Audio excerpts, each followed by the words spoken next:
আসসালামু আলাইকুম, স্বাগতম জানাচ্ছি বিবিসি নিউজ আন্তর্জাতিক সংবাদে। শুরুতেই সংবাদ শিরোনাম, এরপর বিস্তারিত। বিএনপির নাম ভাঙিয়ে বিশৃঙ্খলা করলে কাউকে ছাড় দেওয়া হবে না, চাঁদ। ৬ বারের এমপি ধর্মমন্ত্রী কায়কোবাদের বর্ণাঢ্য রাজনৈতিক জীবন। জিয়ার আহ্বানে জজের চাকরি ছেড়ে বিএনপিতে, আজ পূর্ণমন্ত্রী। স্বাধীনতার পর প্রথম এমপি ও মন্ত্রী পেয়ে উচ্ছ্বসিত দাগনভূঞাবাসী। দর্শক, এতক্ষণ শুনছিলেন সংবাদ শিরোনাম। এখন বিস্তারিত। আপনি যদি ইসরায়েলের ধ্বংস চান এবং মুসলিমদের পাশে থাকেন, তাহলে ভিডিওতে লাইক করে চ্যানেলটি অবশ্যই সাবস্ক্রাইব করে দিবেন এবং আপনার মূল্যবান মতামত অবশ্যই কমেন্টে লিখে জানিয়ে দিবেন। এখন বিস্তারিত। বিএনপির নাম ভাঙিয়ে বিশৃঙ্খলা করলে কাউকে ছাড় দেওয়া হবে না, চাঁদ। রাজশাহী চারঘাট বাঘা আসনের সংসদ সদস্য বিএনপি নেতা আবু সাইদ চাঁদ নেতাকর্মীদের উদ্দেশ্যে বলেছেন, কেউ দলের নাম ভাঙিয়ে কোনো ধরনের বিশৃঙ্খলার চেষ্টা করলে কাউকে বরদাস্ত করা হবে না। বুধবার ১৮ ফেব্রুয়ারি বিকালে নিজ বাসভবনে চারঘাট উপজেলা বিএনপি নেতাকর্মীর সঙ্গে মতবিনিময় সভায় তিনি এ কথা বলেন। চাঁদ বলেন, আমি চাই চারঘাট বাঘাকে শান্তির উপজেলা বানাতে, তাই দলের নাম ভাঙিয়ে যারা অন্যায় করবে তাদের চিহ্নিত করে কঠোর ব্যবস্থা নেওয়া হবে। মাদকপ্রবণ এলাকা চিহ্নিত করে ব্যবস্থা নেওয়া হবে। বিএনপিতে সন্ত্রাস চাঁদাবাজদের ঠাঁই হবে না। উপজেলা বিএনপির সভাপতি সাবেক মেয়র জাকিরুল ইসলাম বিকুলের সভাপতিত্বে অনুষ্ঠিত মতবিনিময় সভায় আরও উপস্থিত ছিলেন উপজেলা বিএনপির যুগ্ম সম্পাদক শাহিনুর রহমান, সাংগঠনিক সম্পাদক হাসান মাসুদ রানা, জেলা যুবদলের যুগ্ম সম্পাদক সাব্বির হোসেন মুকুট, পৌর বিএনপির সভাপতি আব্দুল মোমিন, সাধারণ সম্পাদক নজমুল হক, সাংগঠনিক সম্পাদক মাহবুব রহমান, যুগ্ম সম্পাদক আব্দুস সালেক আদিল প্রমুখ। ৬ বারের এমপি ধর্মমন্ত্রী কায়কোবাদের বর্ণাঢ্য রাজনৈতিক জীবন। কাজী শাহ মোফাজ্জল হোসাইন কায়কোবাদ। তিনি কুমিল্লা ৩ মুরাদনগর সংসদীয় আসন থেকে ৬ বার সংসদ সদস্য নির্বাচিত হয়েছেন। তারেক রহমানের মন্ত্রিসভায় তিনি ধর্ম মন্ত্রণালয়ের পূর্ণমন্ত্রীর দায়িত্ব পেয়েছেন। মিথ্যা হত্যা মামলায় যাবজ্জীবন দণ্ডিত হয়ে দীর্ঘদিন নির্বাসনে কাটানোর পর দেশে ফিরে মন্ত্রী হওয়া তার জন্য একটা সময় অসম্ভবই ভাবা হচ্ছিল। মুরাদনগরবাসীর কাছে দাদাভাই হিসেবে পরিচিত সেই বর্ষিয়ান নেতা এখন তারেক রহমানের সরকারের পূর্ণমন্ত্রী। কায়কোবাদ বিএনপির কেন্দ্রীয় নির্বাহী কমিটির ভাইস চেয়ারম্যান। এলাকায় বিপুল জনপ্রিয় এ নেতা ত্রয়োদশ সংসদ নির্বাচনে এবার ডাবল হ্যাট্রিক করেছেন। ব্যক্তিগতভাবে তিনি ৬ কন্যা সন্তানের জনক। রাজনৈতিক জীবনে বহু চড়াই উতরাই পেরিয়ে এ পর্যন্ত এসেছেন। তিনি বহু নির্যাতনের শিকার হয়ে তার অবস্থান ধরে রেখেছেন। খোঁজ নিয়ে জানা গেছে, কাজী শাহ মোফাজ্জল হোসাইন ফাইখুসে কর্মজীবন শুরু হয় ব্যবসায়ী এবং ঠিকাদার হিসেবে। তিনি ১৯৮৬ সালে তৃতীয় জাতীয় সংসদ নির্বাচনে ব্যাপক জনপ্রিয়তা নিয়ে স্বতন্ত্র প্রার্থী হিসেবে প্রথম সংসদ সদস্য নির্বাচিত হন। ১৯৮৮ সালে জাতীয় পার্টির মনোনয়নে দ্বিতীয়বারের মতো সংসদ সদস্য নির্বাচিত হন। ১৯৮৯ সালের শেষ দিকে তিনি সংসদের হুইপ হিসেবে দায়িত্ব পালন করেন। তিনি ১৯৯০ সালের ২ মে থেকে ৬ ডিসেম্বর পর্যন্ত ধর্ম প্রতিমন্ত্রী হিসেবে দায়িত্ব পালন করেন। তিনি ১৯৯১ সালে পঞ্চম জাতীয় সংসদ নির্বাচনে স্বতন্ত্র প্রার্থী হয়ে নির্বাচন করে বিএনপির প্রার্থী ব্যারিস্টার রফিকুল ইসলামের নিকট পরাজিত হন।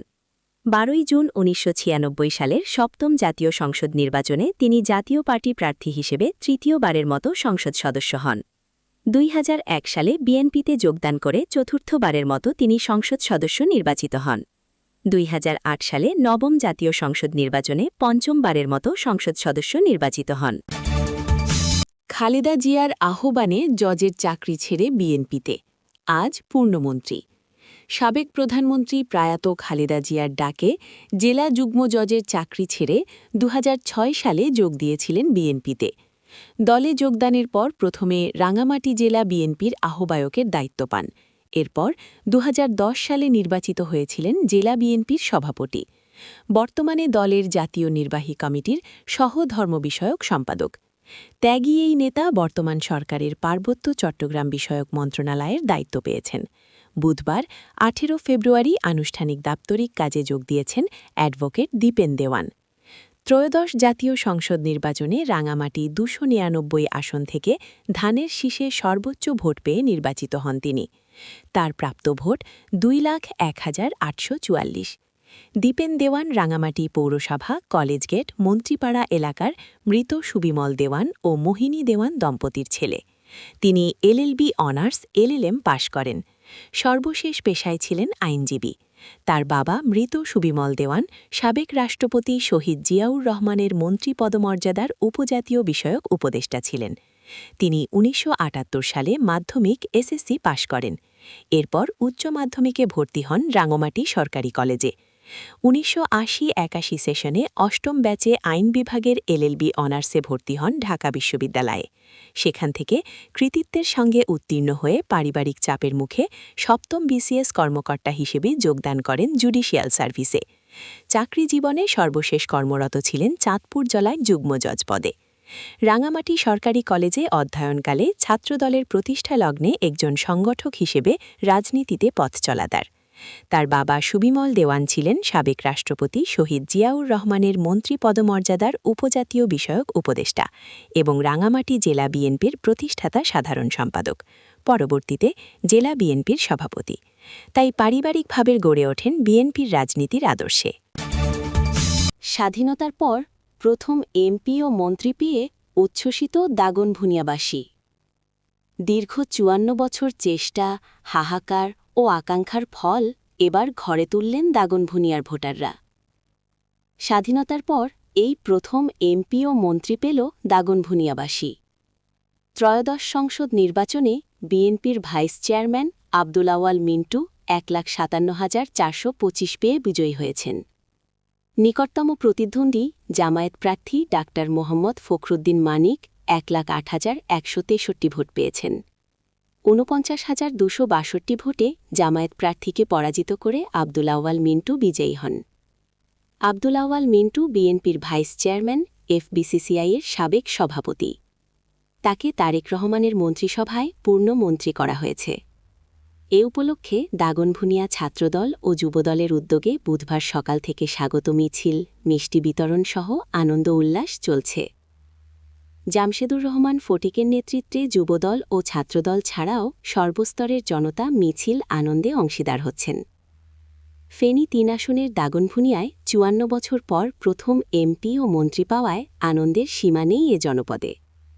তাতে অবহেলিত দাগনভূঞার জনপদের উন্নয়নে অগ্রণী ভূমিকা রাখবেন বলে ভোটারদের প্রত্যাশা।